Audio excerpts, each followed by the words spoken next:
When you forget that once upon a time, you were nothing. You were nobody.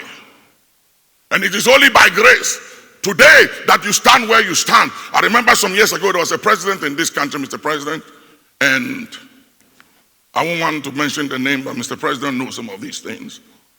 He had a man around him that was so powerful and had his ear. He had lunch and dinner with him almost every day. And he was so powerful that he wrote letters in the name of the president as he pleased to fire people and made it difficult for the president to govern. It was like you had two presidents. And one day I called the president and he picked up the phone of the president and I said, Mr. President, he said, this is not Mr. President. He mentioned his name and he said, what is it? I said, I need to speak to him. He said, he's very busy. He can't talk to you now. Tell him to call you. Mr. President never called me, so I stopped worrying myself. I said, if he doesn't call, I won't bother myself. So I left it alone.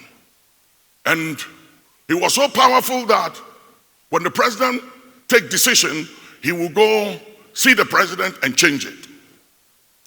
To the point that people stop seeing the president and they go to him because they realize that whatever decision the president take, this individual could change it. So it's better to see him and let him prevail on the president. I pray that, Mr. President, in your term as president, that there will be only one president and it will be you. That there will be no other president and no other power or voice in the shadows. But that you will be the only president, and that your word and your decision shall be honored and respected, domestic and external, as only one president chosen for this republic. Please put your hands together and thank God for that.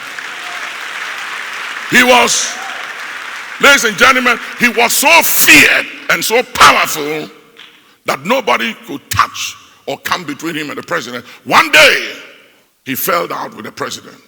Something happened, I won't go into details. And he and the president were no more friends and tight anymore. Then suddenly, he called me. And he wanted me to intervene. And I said, I'm sorry, I can't do it.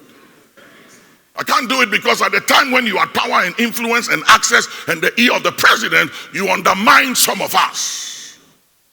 And so it's difficult to intervene in this matter, but I'll pray for you.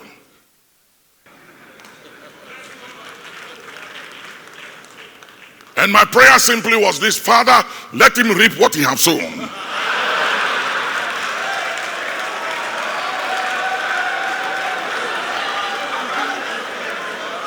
But I didn't pray that prayer openly. I prayed it secretly.